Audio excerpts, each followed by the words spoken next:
Bon dia a tots. Em fa molta il·lusió presentar-vos la novel·la Els robots prefereixen el jazz. És una història molt personal, que de fet la primera versió que vaig escriure és de l'any 99. En aquell moment em preguntava què ens podria aportar aquest segle XXI pel que fa a novetats, no tant des d'un punt de vista històric, sinó més aviat des d'un punt de vista personal, a nivell de les nostres vides quotidianes. I em vaig plantejar aquesta història perquè la història de la humanitat sovint s'ha vist afectada sense adonar-se'n per canvis en el terreny de la ciència i la tecnologia que han acabat comportant una nova forma no només de viure les nostres vides quotidianes, sinó fins i tot de veure'ns a nosaltres mateixos i de quin punt i quin lloc ocupem en el nostre planeta i en el cosmos.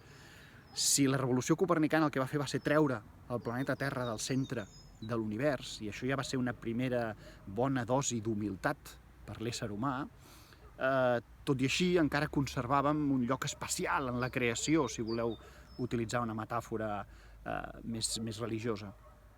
Molt més cruel va ser la revolució darwiniana.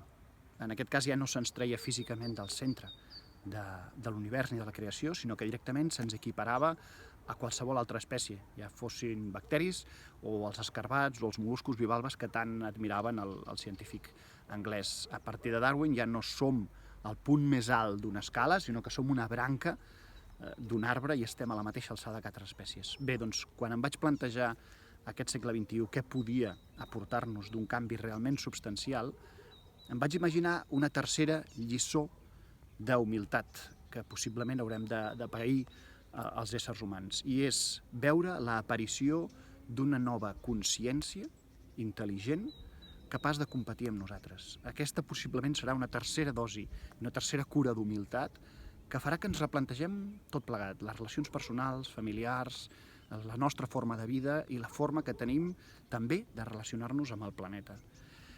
Els robots prefereixen el jazz, doncs insisteixo que és una història molt personal, en què parlo sobretot de com veig aquests canvis a nivell de sentiments i a nivell de relacions humanes, i espero que la gaudiu.